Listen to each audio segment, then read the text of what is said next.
Muy bien. Bueno, bienvenidos a todos los que se conectan y los que se acaban de conectar. Gracias por estar aquí. Estamos estudiando ya hasta la segunda lección en el libro de Oseas. Y lo que hicimos la semana pasada es que nos aceleramos mucho y vimos en general lo que el libro presenta en los primeros tres capítulos.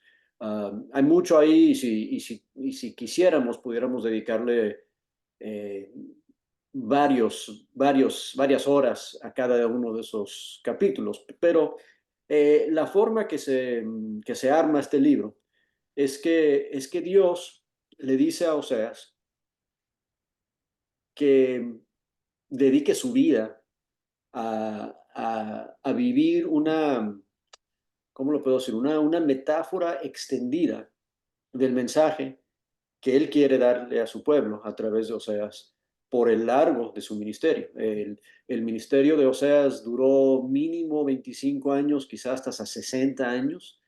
Si sumamos en el capítulo 1 mencionan los reinados de esos reyes durante los cuales él profetizó. O sea, él profetizó toda una vida. Y en realidad lo que él vivió, que se describe en el capítulo 1, 2 y 3, que es casarse con una prostituta que le sigue siendo infiel, una prostituta que de hecho tiene hijos que probablemente ni son de él, que él tiene que igual crear. Uh, él vive esa vida con ella y la sigue teniendo que ir a buscar. De hecho, en el capítulo 3 él tiene que comprarla para restaurarla a casa. Y eso no es la única vez que él tiene que hacer eso. Pero lo interesante es que después del capítulo 3, comenzando en el capítulo 4, el resto del libro es el mensaje de Dios al pueblo. Y ya después de eso ya abandona la historia de Oseas y Gomer y los tres hijos. O sea, ya no tenemos esa lección figurativa y esa metáfora. Lo importante es recordar que cuando Oseas está predicando su mensaje en Israel y en Judá, él tiene un conocimiento íntimo de lo que Dios siente cuando está entregando este mensaje a través de él. Él entiende lo que es la infidelidad, él entiende lo que es la traición, él entiende lo que es amar a alguien que no te ama y sacrificarte por ella y por restaurar la relación. Él entiende lo que es estar en una relación donde tú pones todo y en la otra parte no pone nada. ¿Qué es lo que Dios está viendo con su pueblo? Entonces, vamos a estar refiriéndonos a lo largo de lo que queda de nuestro estudio, a los capítulos 1, 2 y 3, pero no vamos a estar más tiempo en estos tres capítulos y ya no vamos a hablar casi de Gomer y de Jezreel y de lo Ruama y de Loami, ni de Oseas. Vamos a estar hablando básicamente del mensaje que Dios tiene para su pueblo, y lo que también vamos a tratar de hacer lo más que podamos es aplicar esas lecciones y esas declaraciones a nosotros mismos, porque aunque esto fue un mensaje de un profeta a un pueblo hace, ¿qué te digo?, más de 2600 años, lo importante de todo eso es ver si nosotros estamos en el peligro de estar tratando igual a nuestro Dios en la relación que tenemos con Él hoy. Entonces, hoy vamos a estar viendo el capítulo 4, y vamos a empezar simplemente leyéndolo. Yo sé que a Alex le gusta leer, no sé si alguien más quiere ayudar con la lectura. El capítulo 4, que tiene 19 versículos, entonces si alguien quiere leer, Sí, yo lo leo, hermanito. adelante, Alex, adelante. Esta es versión Biblia de las Américas. Escuchad la palabra del Señor, hijos de Israel, porque el Señor tiene querella contra los habitantes de la tierra, pues no hay fidelidad, ni misericordia, ni conocimiento de Dios en la tierra. Solo hay perjurio, mentira, asesinato, robo y adulterio. emplean la violencia y homicidios tras homicidios se suceden. Por eso la tierra está de luto. Desde todo morador en ella junto a las bestias del campo y las aves del cielo. Aún los peces del mar desaparecen. Pero que nadie contienda ni nadie reprenda, porque tu pueblo es como los que contienden con el sacerdote. Tropezarás de día y tropezará también el profeta contigo de noche y destruiré a tu madre. Mi pueblo es destruido por falta de conocimiento, por cuanto tú has rechazado el conocimiento. Yo también te rechazaré para que no seas mi sacerdote, como has olvidado la ley de tu Dios. Yo también me olvidaré de tus hijos. Cuanto más se multiplicaron, más pecaron contra mí. Cambiaré, pues, tu gloria en afrenta. Del pecado de mi pueblo se alimentan y hacia su iniquidad dirigen sus deseos. Como el pueblo, así será el sacerdote. Los castigaré por su proceder y les pagaré según sus obras. Comerán, pero no se saciarán. Se prostituirán, pero no se multiplicarán, porque han dejado de hacer caso al Señor. La prostitución, el vino y el mosto quitan el juicio.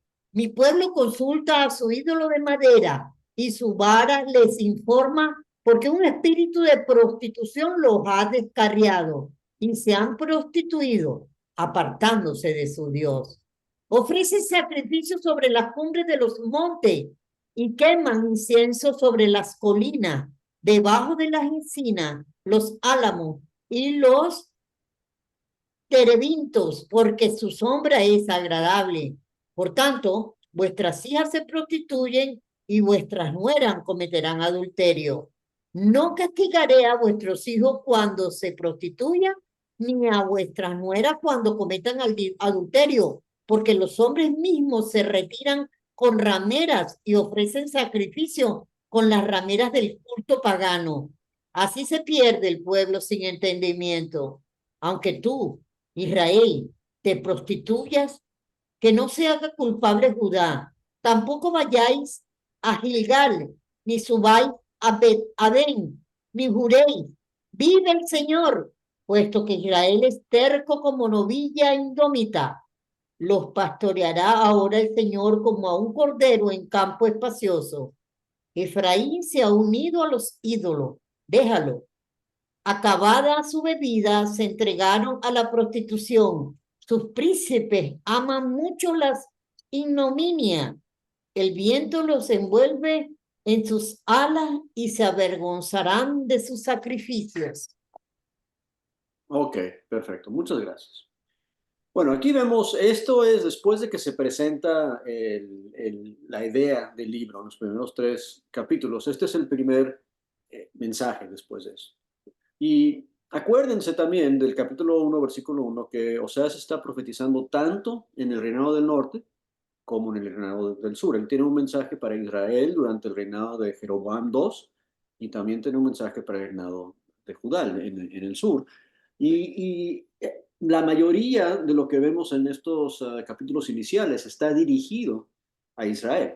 Hay una que otra cosita que se le dice también a Judá, pero la razón es que si conocemos la historia, pues Israel, el reinado del norte, está más cerca al juramento de Dios, están más cerca a ser llevados en cautiverio, están en más necesidad de estas advertencias del profeta, porque el de ellos viene más pronto, y al mismo tiempo los de Judá necesitan las advertencias de que no se vayan por el mismo camino que sus vecinos al norte, porque les va a ir igual, que eventualmente, como sabemos, también ellos son llevados en cautiverio después. Pero me llama mucho la atención el versículo 1. Y les dije al principio que íbamos a estar refiriendo a cosas que vimos en los primeros 3 capítulos y vamos a empezar desde ahorita, porque mira lo que dice el 1, dice, oíd palabra de Jehová, hijos de Israel, porque Jehová contiende con los moradores de la tierra. Y aquí está hablando al territorio de Israel en particular. Y describe lo que no se encuentra, lo que falta. Y menciona tres cosas. ¿Okay? Dice, no hay verdad.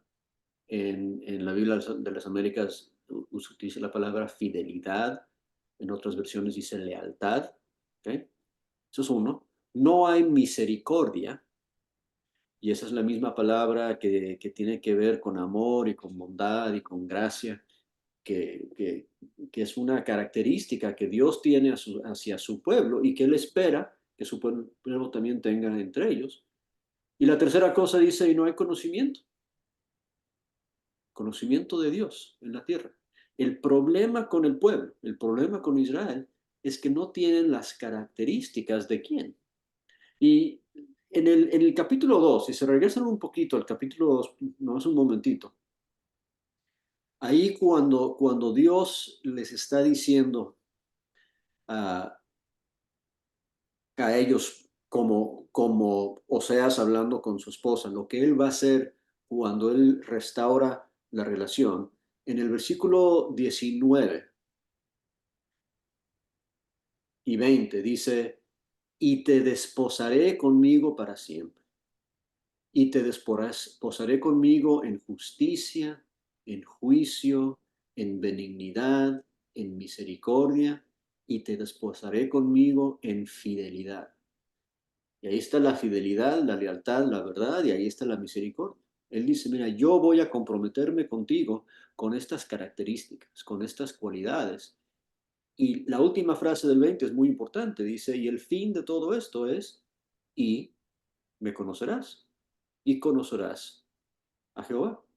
Cuando Jehová se manifiesta a su pueblo en la relación personal que él tiene con ellos, con estas características, misericordia, fidelidad, benignidad, justicia, el resultado es que su pueblo le va a conocer.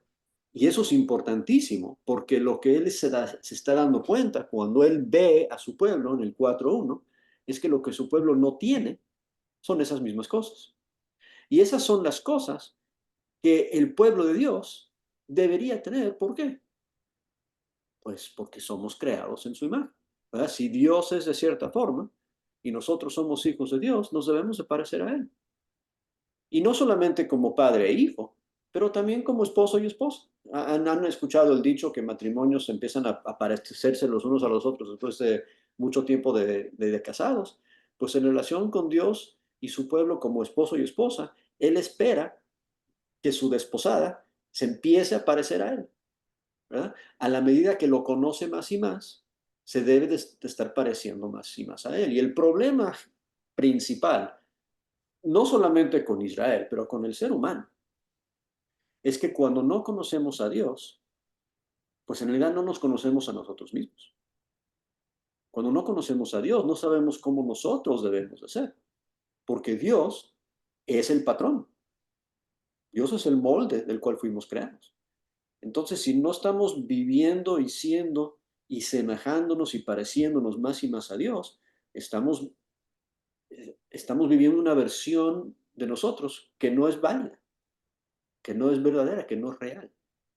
¿Ok? Entonces Dios ve a su pueblo en el 4.1 y dice, mira, el problema con ustedes es que no tienen estas características, que son las características básicas de mi naturaleza. Y la razón que no la tienen es esa tercera cosa, es porque no tienen conocimiento de mí. Ahora, en todo este libro, y especialmente en el capítulo 4, va a regresar a hablar de conocimiento y entendimiento vez tras vez tras vez, porque de todas las cosas que uno puede decir de ellos, lo más importante y lo más básico es que lo que les falta es que no conocen a Dios, ¿verdad? Y eso se ve en lo que sí está presente en el versículo 2, ¿verdad? Mira las cosas que están presentes: perjurar, mentir, matar, hurtar, adulterar, homicidio. Ahora, eso suena como una lista inversa de la segunda mitad de los 10 mandamientos, ¿a poco no? Todas las cosas que Dios le dijo desde el monte Sinai que no deben de hacer, cuando Dios ve a su pueblo, esas son precisamente las cosas que están haciendo. No mates, están matando. No mientas, están mintiendo. No cometen adulterio, están cometiendo adulterio. Están haciendo todo el opuesto al requisito, a la expectativa que Dios tiene para su pueblo. Pero otra vez, el problema no es el pecado. Ese pecado es el síntoma del problema. La enfermedad es lo que falta. La enfermedad es el versículo 1. La enfermedad es que no hay misericordia. La enfermedad es que no hay fidelidad. Y la enfermedad es que no hay conocimiento de Dios. Porque si hay esas cosas, o sea, y es muy, muy sencillo si lo piensas. Si tu vida es dirigida por misericordia, pues no vas a matar. Si tu vida es dirigida por fidelidad, no vas a adulterar. Y si tu vida es dirigida por lo que tú conoces de tu Dios, eso mismo va a controlar tu conducta.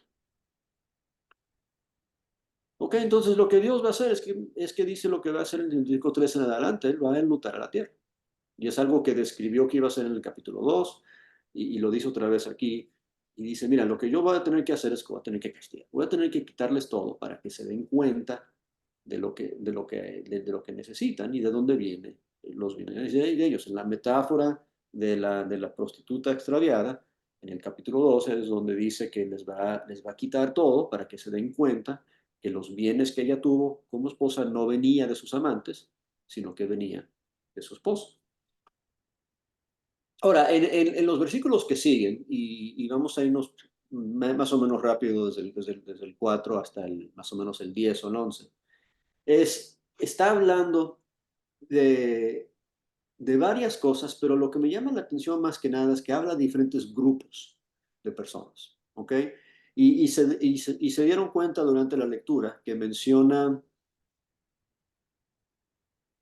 profetas, menciona sacerdotes, menciona también hombres, menciona el pueblo en general, menciona más abajo hijas y nueras, ¿ok? Menciona grupos de personas y lo interesante es que en una comunidad, ¿ya? La comunidad que sea, lo que tendemos a hacer cuando tenemos problemas en la comunidad o en la sociedad es que queremos buscar un grupo de personas y decir, no, no, el problema aquí son este grupo. Y el problema aquí es este grupo. Estaríamos mejor en los Estados Unidos si no tuviéramos quién sabe qué grupo político. Estuviéramos mejor en Venezuela si no tuviéramos quién sabe qué otro grupo político. Estuviéramos mejor. Y aquí hay muchas diferentes categorías de personas. Y en realidad, lo que nos damos cuenta de la forma que se presenta el mensaje es que todos están mal. Todos reparten la culpa igual. Los sacerdotes, los profetas, las mujeres, los hombres, o sea, el pueblo en general es quien está mal. Y por eso es que dice en el versículo 6, uno de los pasajes más citados en Oseas, dice, mi pueblo es destruido, y regresamos al tema del versículo 1, porque le falta conocimiento. Y a veces cuando leemos Oseas 4:6 fuera de contexto, ¿verdad? Se nos olvida que el conocimiento que falta se describe en el versículo 1, es conocimiento de Dios. O sea, el pueblo de Dios no es destruido porque no tienen entendimiento de matemáticas y de ciencia y de biología. O sea, ese no es el tipo de conocimiento que les falta y esa no es la razón que están siendo destruidos. Literalmente, la caída fatal del hombre es cuando le falta conocimiento de Dios. ¿Okay? Mi pueblo es destruido porque le faltó conocimiento de Dios. ¿Eh? Pero lo que pasa es que le faltó conocimiento, y la segunda frase del versículo 6 es porque lo desecharon. O sea, conocer a Dios es fácil si es algo que premias, es algo que buscas, es algo que anhelas tener. Dios es fácil de conocer, pero si no te interesa eso, si no buscas conocer a Dios, si no buscas una relación con Él y profundizar esa relación con Él, entonces lo que estás haciendo es que estás desechando el conocimiento. ¿Y cómo es que desechamos el conocimiento? Hay una frase muy interesante un poco más abajo, en el versículo, ¿dónde lo anoté aquí? Cuando habla del espíritu, del versículo 12. Mira el 12, el versículo 12, mi pueblo a su ídolo de madera pregunta y el leño le responde, porque espíritu de fornicaciones o espíritu de prostitución lo hizo raro y dejaron al Dios para fornicar.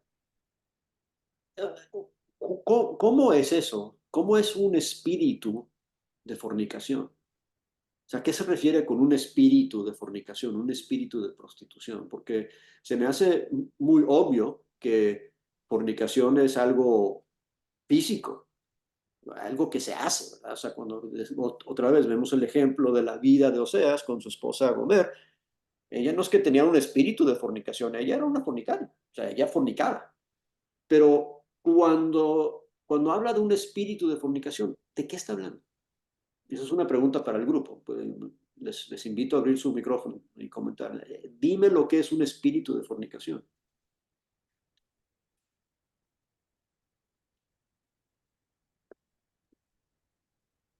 No lo digan todos al mismo tiempo. Uno a la vez, por favor. Ahí viene Paco. Idolatría, Ok. ¿En qué sentido? ¿Cómo eso es un espíritu de? o sea, todo lo que se adora, ya sea el dinero, ah, el trabajo, no sé. Ujú. ¿Quién más iba a comentar? Gracias, Gladys. Ya. Una actitud, ¿no, hermano? Tienen una inclinación, una actitud. Ok, En este caso, tienen o sea, como lo estás mencionando tú, si desde la historia de Oseas hay fornicación y todo el texto menciona fornicación de manera física, pero en lo espiritual, o sea, tienen esa inclinación, tienen esa actitud, esa disposición de faltar a su lealtad que debieran tener. En este caso aquí a Dios, porque dice que dejaron a su Dios para fornicar. Yo digo que de inmundicia, pues que por lo menos la fornicación, si lo ponemos, si lo vemos, si lo vemos desde el punto de vista físico, para el Señor es abominación. Lo que pasa es que es correcto, ¿verdad? Cuando hablamos de fornicación o idolatría, ¿verdad? Y Gladys hizo esa conexión para nosotros. Tenemos que reconocer que aquí el desafío y la enseñanza para nosotros no es no ser fornicarios. O sea, obviamente eso es malo y no vamos a cometer adulterio en nuestros matrimonios y vamos a honrar esa relación. Pero el espíritu de fornicación, el espíritu de prostitución entre Dios y su pueblo, tiene que ver con idolatría. Y hasta eso, a veces se nos dificulta reconocer nuestra propia idolatría, porque hay muchas cosas que se levantan en contra de nuestro conocimiento de Dios. Pablo dice en 2 Corintios que su trabajo, su ministerio es derribar obstáculos que se oponen al conocimiento de Dios. Todos esos obstáculos son ídolos. Y lo que pasa es que tú y yo tenemos muchísimos ídolos, muchísimas cosas de las cuales dependemos que no son Dios. Y lo que pasa, lo que estamos viendo en Oseas, lo que estamos viendo en el pueblo de Israel y más adelante en el pueblo de Judá, es que ese espíritu de prostitución, este espíritu de fornicación, lo que hizo es que causó una erosión de su entendimiento, una erosión de su dependencia de Dios. Las mismas cosas que les faltaban, la fidelidad, la misericordia, el conocimiento de Dios, eso se fue desgastando, se fue acabando a la medida que ellos se alejaban de Él, buscando sus soluciones, buscando su satisfacción en otras cosas. Y por eso es que dice en el versículo 11 que la fornicación, junto con el vino y el mosto, quitan, y ahí la traducción en la Reina Valera dice juicio, pero la otra forma de traducir esa palabra es entendimiento. El mismo conocimiento que estamos hablando que falta, eso fue quitado por la fornicación. Eso fue quitada por sus malas decisiones, sus malas elecciones. Lo que nos quita, lo que causa esa erosión de nuestro conocimiento de Dios es el espíritu de fornicación, el espíritu de idolatría, el espíritu de depender de otras cosas, de dejar que otras cosas se presenten y de nosotros mismos construir cosas en nuestras vidas para no depender de Dios. Y somos muy buenos en hacer eso. O sea, somos muy buenos en tratar de resolver nuestros propios problemas por nuestra cuenta. Y eso es un espíritu de prostitución. Ahora, otra cosa interesante, y lo mencionamos en el versículo 13, cuando dice que sobre las cimas y los montes incesaron sobre los collados debajo de las encinas, álamos y olmos, y tuviesen buena sombra, por tanto vuestras hijas fornicarán y adulterarán vuestras nueras. Y a lo que estamos viendo aquí es que cuando uno habla de tus hijas, estamos hablando ya de un problema generacional. Ya estamos hablando de que tu pecado se está infectando a las otras generaciones que vienen tras ti. El problema de Israel era un problema de generaciones. No era solamente de los papás, era papás y hijos. Y por eso también es importante la introducción de Oseas, del capítulo 1, 2 y 3, porque la mujer, Gomer, tuvo hijos que tampoco eran pueblo de Dios, ¿verdad? Ella fue la que practicó inicialmente la fornicación, la prostitución, pero los que pagaron por eso fueron no misericordia y no mi pueblo, ¿verdad? Y es porque ellos aprendieron de su mamá, así como nuestros hijos aprenden de nosotros. Entonces es un problema de generaciones y por eso dice, mira, yo no le voy a echar la culpa a ella solamente en el 13 y el 14. No voy a castigar a las hijas cuando forniquen ni a vuestras nueras cuando adulteran, porque ellos mismos, hablando de los hombres también, no es culpa de las mujeres. ¿Y se acuerdan cuando traen a Jesús esa mujer sorprendida en adulterio? ¿Verdad? Los líderes de los judíos solo sorprendieron a una persona en adulterio. ¿Cómo es eso? O sea, si vas a sorprender a alguien en adulterio por las leyes de biología, tienen que haber dos personas ahí. Pero no, solo trajeron a la mujer. Y aquí Dios dice, mira, aquí no se trata de nada más buscar la culpa y echarle la culpa a un grupo o al otro. Aquí es con todos. Es con las mujeres, con los hombres, con los papás, con las hijas, con todos. Y repito otra vez al final del 14, este pueblo va a caer por falta de entendimiento, porque no tiene entendimiento. Ahora, quería apresurarme por esa parte de la sección, porque quiero hablar un poco más en lo que nos queda del tiempo de los últimos, de los versículos 15 en adelante. Porque hay unas cosas, porque aquí es cuando dice, mira, he estado hablando a Israel, pero no me quiero olvidar de hablarle también a Judá. ¿Ok? Entonces, los que están bien, bien mal ahorita en los momentos los primeros momentos de la profecía de Oseas, es el reinado del norte. Ellos van a ser llevados en cautiverio, van a ser castigados por estas razones, porque les falta misericordia, les falta fidelidad, les falta conocimiento de Dios, tienen un espíritu de fornicación. Mira cómo están, pero mira, versículo 15. Si fornicas tú, Israel, a lo menos que no peque Judá. O sea, Judá, fíjate bien en lo que está pasando con tus vecinos, con tus hermanos al norte, y no te pongas como ellos. En el capítulo 2 hablamos del valle de Acor. No sé si se acuerdan, hablamos un poquito del valle de Acor. El valle de Acor es un lugar que está más o menos en el borde, en la frontera entre el reinado del norte y el reinado del sur. Y la palabra Acor significa problemas, es el valle de problemas. Y ahí dice en el capítulo 2 que Dios lo va a convertir en una puerta de esperanza. ¿Ok? Y aquí menciona otros dos lugares que están también más o menos en esos rumbos, pero son lugares interesantes. Y dice, mira, no entréis, todavía el versículo 15, no entréis en Gilgal y tampoco subas a Bet-Aven. Y ahorita está hablando con Judá. Ahora, Gilgal y Bet-Aven son lugares que tú puedes buscar en un mapa, ir a ver y ver qué pasó ahí, buscarlos en tu Biblia. Y son lugares bien interesantes. Um, y me pregunto, ¿por qué es que le está diciendo aquí a Judá en esta advertencia? ¿Por qué menciona estos lugares en particular?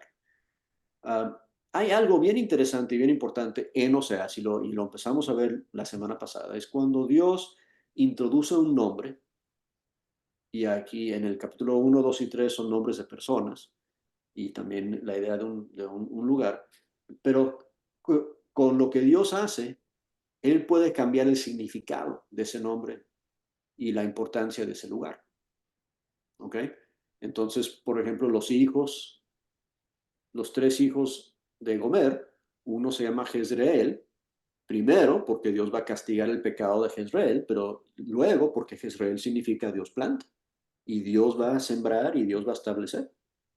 Y la primera hija se llamaba Lo Ruama, que significa no recibe misericordia, pero después Dios va a cambiar el sentido de ese nombre a sí recibe misericordia. Y Lo Ami es el hijo, el tercer hijo, que significa no mi pueblo, pero después Dios dice, pero tú sí vas a ser mi pueblo, y yo voy a ser tu Dios, y nos vamos a conocer, y se va a restaurar todo. El Valle de Acor, que significa valle de problemas, Dios lo va a convertir en puerta de esperanza. Gilgal, el problema es opuesto, porque Gilgal empezó bien, pero Dios dice, mira cómo está Gilgal ahora. Ahora, Gilgal es un lugar que si lo vemos en la Biblia, lo primero, bueno, se menciona un poco en Génesis, pero la primera vez que lo vemos importantemente es en Josué, ¿verdad? Y es el primer campamento que tuvieron cuando entraron en la tierra prometida.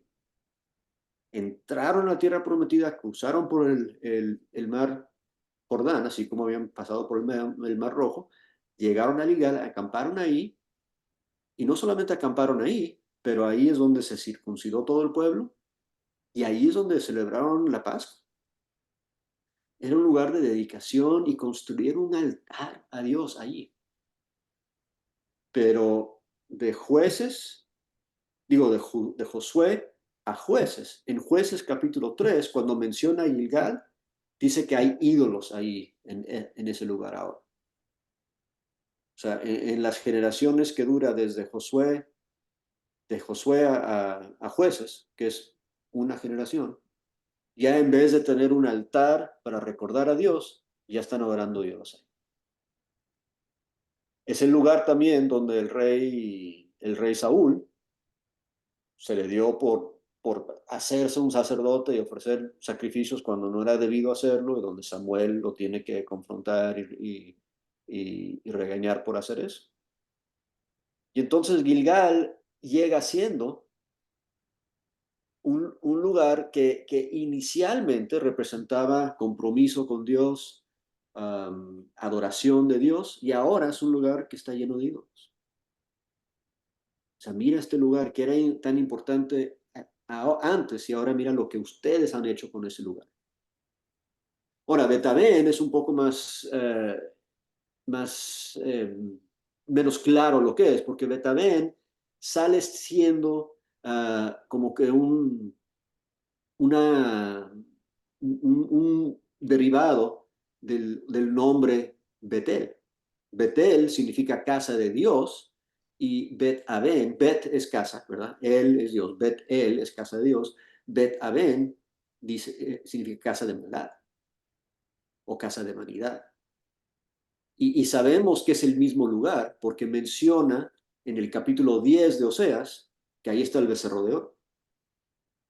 Y si leemos el reinado del rey Jeroboam, el rey Jeroboam, lo primero que hizo cuando estableció el reinado del norte es que puso 2 becerros de oro, uno en Dan y el otro en Betel.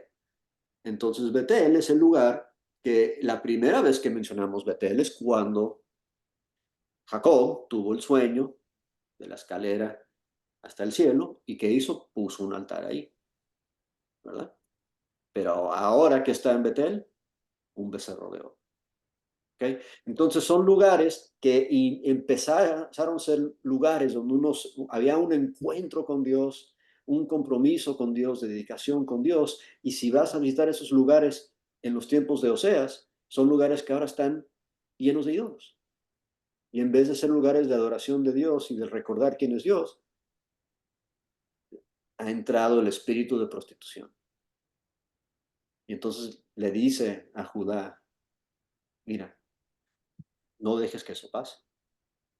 Ahora, esos lugares ambos están en el territorio de Israel, pero están cerca de Judá. A Judá le dice, mira lo que ellos han hecho con sus lugares históricamente especiales. No dejes, no te dejes hacer lo mismo con los tuyos. Y cuando leemos lo que hicieron en el templo, lo que algunos de esos reyes malos hicieron en Jerusalén, que levantaban ídolos dentro del templo o alrededor del templo, o sea, nos damos cuenta que estaban haciendo, eventualmente hicieron lo mismo.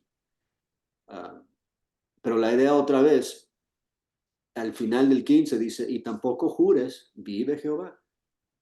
Porque la idea es que podemos tener estos lugares donde recordamos a Dios y también recordamos a ídolos. Es como decir, yo voy a jurar por Dios y yo voy a usar su nombre, pero no lo voy a seguir. Y es otra vez regresando a lo que mencionamos en el versículo 3 de quebrantar los 10 mandamientos. Eso es usar el nombre de Dios en vano.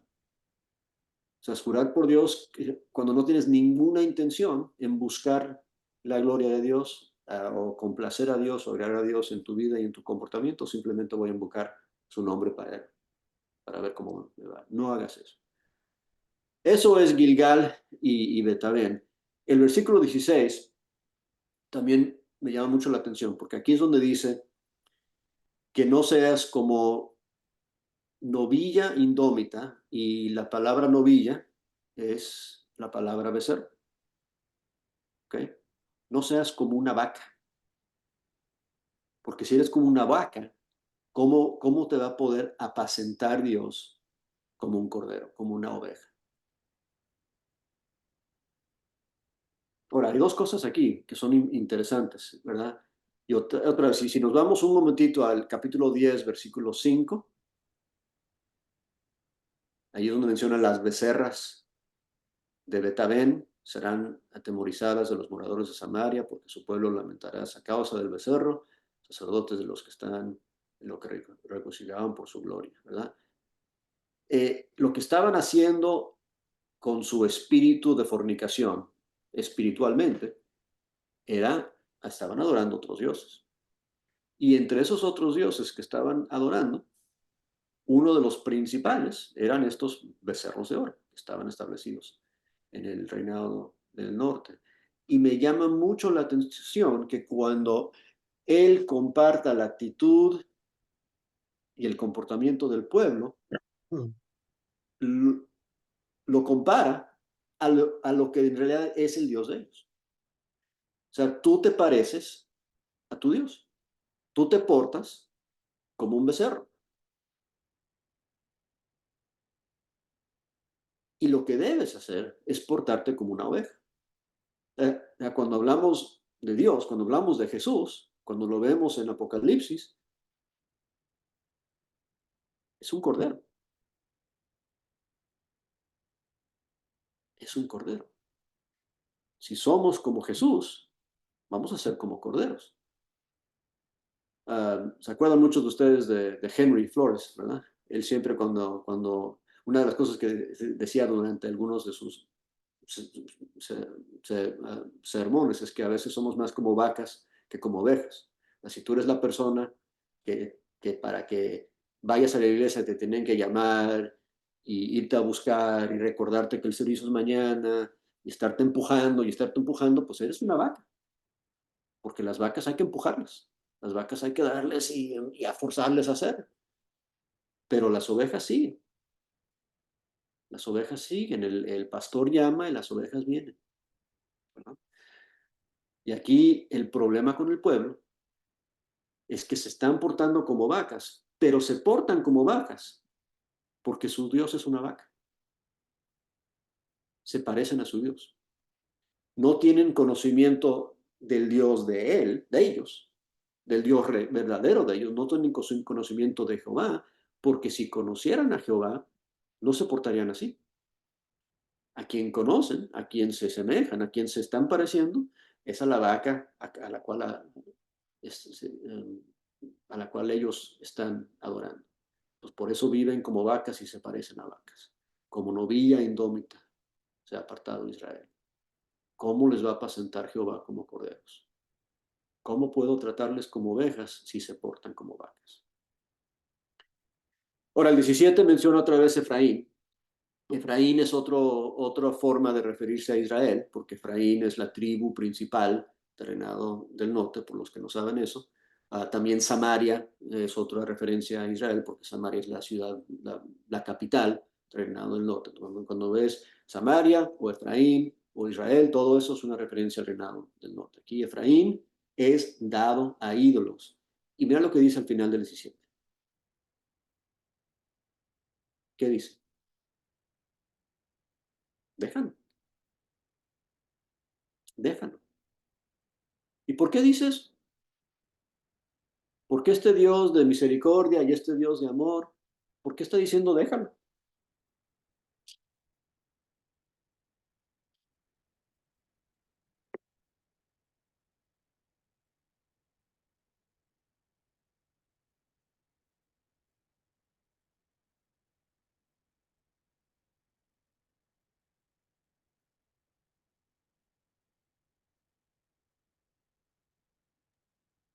Vicente, Dios es un Dios moral, ¿no? Y siempre ha mostrado eso, que cuando la persona no negocia la relación, vea. Y ellos habían definido a qué Dios querían servir. Y es como cuando Jesús con el joven rico, ¿no? Que se fue también y también lo dejó que se fuera. Déjalo, ¿verdad? Porque lo que pasa, otra vez, la vaca y la oveja, ¿verdad? Yo te llamé. Si quieres venir, tú puedes venir. Yo tengo los brazos abiertos. La puerta está abierta. Pero si tú te quieres ir con tus ídolos, vete pues. Vete pues, que te des cuenta cómo te va con ellos. Ellos van a tener una vida. Y regresamos un momentito al versículo 10.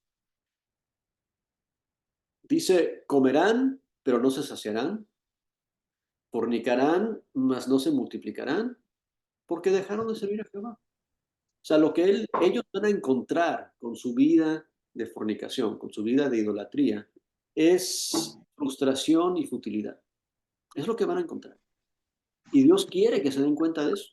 Porque hasta que se den cuenta de eso, hasta que estén en el desierto, ¿verdad? Que es lo que describió en el capítulo 2, hasta que se den cuenta lo pobre que son cuando buscan su satisfacción con sus ídolos. No van a regresar por su cuenta, por su voluntad a Dios. Entonces, y déjalos, deja que se vayan, deja que se vayan. Ahora, él dice otra cosa también interesante en el Nuevo Testamento, cuando habla al final de Romanos capítulo 1, esa sección que, que mucho leemos del 18 en adelante, ¿verdad?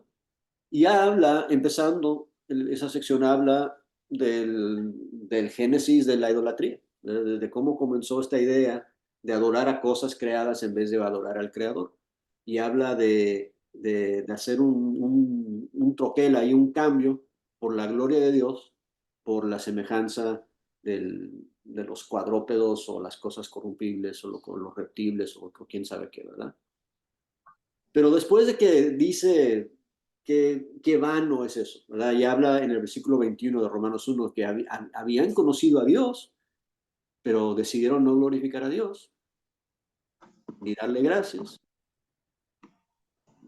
Tenían un corazón entenebrecido, ¿verdad? Profesaron ser sabios, pero se hicieron necios. Suena mucho como la gente en Oseas. Pero dice lo que dice el 24 en adelante. Dice, por lo cual también Dios los entregó a la inmundicia. Versículo 26. Y entonces Dios les entregó a sus pasiones vergonzosas. Versículo 28. Y Dios les entregó a una mente reprobada. Es otra forma de decir que les dejó ir. Si quieren seguir esas cosas, váyanse. Investiguen por ahí para que se den cuenta cómo les va con eso. Si la decisión es cambiar la gloria de Dios por otra cosa, si la decisión es desechar el conocimiento de Dios, si la decisión es vivir con tu espíritu de fornicación, de prostitución, y buscar tu satisfacción, y buscar tu bendición, y buscar tu solución a tus problemas con otras cosas que no son Dios, Dios te dice, no te puedo ayudar. Si tú no me quieres buscar, no te puedo ayudar. Yo lo que quiero hacer, regresamos al capítulo 2, yo quiero casarme contigo. Para siempre, con fidelidad, con amor, con benignidad, con justicia. Yo quiero esa relación contigo, pero si tú no la quieres, no te puedo obligar. Déjala ir. Déjala ir. Regresando ahí a Oseas. Efraín es dado a ídolos, deja. Versículo 18, su bebida se corrompió, fornicaron sin cesar, sus príncipes amaron lo que avergüenza.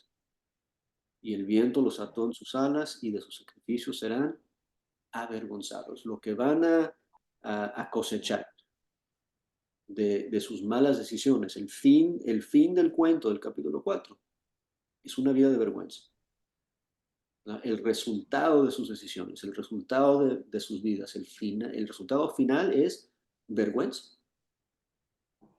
Y otra vez regresamos a la metáfora extendida de la vida de Oseas. Esa vida de una prostituta es una vida vergonzosa, ¿verdad? Pero aquí Dios está diciendo, eso es lo que ustedes están viviendo. Espiritualmente conmigo es lo que están viviendo. Es una vida de vergüenza, es una vida de vergüenza, es una vida que poco a poco ha desgastado su conocimiento de Dios y su entendimiento. Y les dejo entonces con esa pregunta otra vez, ¿verdad? ¿Cuáles son nuestros ídolos? ¿Cuál es nuestra tendencia a elevar otras cosas en nuestras vidas que no son Dios? ¿Y cómo es que esas cosas trabajan en nuestras vidas para causar una corrosión, una erosión de nuestro entendimiento? Es el peligro que tenemos. ¿Y cómo podemos nosotros entonces hacer lo que dice Pablo en 2 Corintios 10, 4 y 5, ¿verdad? De derribar esos obstáculos, derribar esas cosas que se oponen al conocimiento de Dios, de deshacernos de esos ídolos, que tendemos a poner esos ídolos al ladito de Dios, así como en Gilgal, así como en Betel, así como en el templo, pusieron sus ídolos al lado de donde estaba Dios. Y eso causaba esa confusión, eso causaba esa erosión de su entendimiento. Esa es la advertencia para nosotros. Tenemos unos minutitos. ¿Alguien tiene algún comentario, alguna pregunta, observación de algo en el capítulo 4? Bueno, hay caminos que le parecen bien al hombre, pero su destino es la muerte, ¿verdad? Perdón, Hugo, adelante. Gracias, hermanito Roberto. Bueno, como usted dijo, no hace poco que, y lo dice en la Biblia también, ¿no? Dios es amor, Dios es misericordia, porque los dejó que se vayan, ¿no? Donde dice acá, déjalos, dicen, ¿no? Que se vayan. Pero sabemos también que Dios, pues, es un padre de disciplina, ¿no? Y también, castiga. En este caso, pues, ellos mismos, pues, haciendo esa desobediencia, ¿no? no satisfacía sus propios, su propia vida, en su vida, se puede decir espiritual, que seguían, no estaban llenos, prácticamente estaban en vacía, nada más, no se llenaban. A la final después iba, como dice en el versículo 19, en el último versículo, serán pues avergonzados, dice pues, ¿no? O sea, ellos mismos se lo buscaron su propio castigo, ¿no? Y, y es por eso pues que Dios lo dejó y a las finales fueron avergonzados, ¿no? En su idolatría de no seguir el camino correcto, ¿no? Claro. Y claro, la esperanza de Dios es que esa vergüenza les motive a volver a Él, ¿no? Ojalá para ellos habrá tiempo todavía. Y por eso les envía este profeta, por eso les está diciendo estas cosas a través de Oseas, para que se den cuenta y se arrepientan antes de que es demasiado tarde. Hermanita Alex. Sí, quería hacerle una pregunta. ¿No podríamos estar cayendo nosotros en ese espíritu como cristiano cuando no queremos ningún tipo de compromiso, no, es decir, no nos comprometemos con nada en la obra del Señor, sino que llevamos cristianismo como que individuales, muy apartado que si estar incorporado en algún trabajo en la obra, en el evangelismo, en el servicio, porque realmente estamos viendo que la gran mayoría de la población cristiana simplemente como que vive en un cristianismo muy individual. Bueno, mira, yo trato de hacer las cosas bien, yo trato yo cumplo con la iglesia, pero no se involucran. Podríamos estar cayendo en ese espíritu cuando no asumimos ese compromiso con la obra. ¿Qué dice usted? Yo diría que es al revés. Yo creo que caemos en ese tipo de vida cuando ya se ha empezado a desgastar nuestro conocimiento de Dios, ¿verdad? Cuando ya dejamos que otras cosas entren en nuestras vidas y nos distraen de esas cosas. Y eso es lo que vemos en la vida de mucha gente hoy en día. Y ese es el peligro de que yo tengo a mi Dios, pero también tengo otras cosas de las cuales yo dependo, y entonces Dios se pone menos y menos importante en mi vida, entonces por eso hay menos compromiso, menos interés, porque también tengo que darle atención a otras cosas, ¿verdad? Entonces, no sé cuál viene primero, pero sí, están definitivamente relacionadas, ¿verdad? Sí, era justamente eso, pues que sí, lo como quería preguntarlo, pues que cuando pues no asumimos, no nos involucramos porque estamos más involucrados en otras cosas que no tienen nada que ver con la obra de Dios. Gracias. Bueno, ya son las 8:01. Entonces vamos a cerrar ahí, vamos a estar leyendo el capítulo 5 para la semana que viene, si Dios quiere, por favor. Y hermanito Hugo, por favor, si nos puedes dirigir una oración de cierre.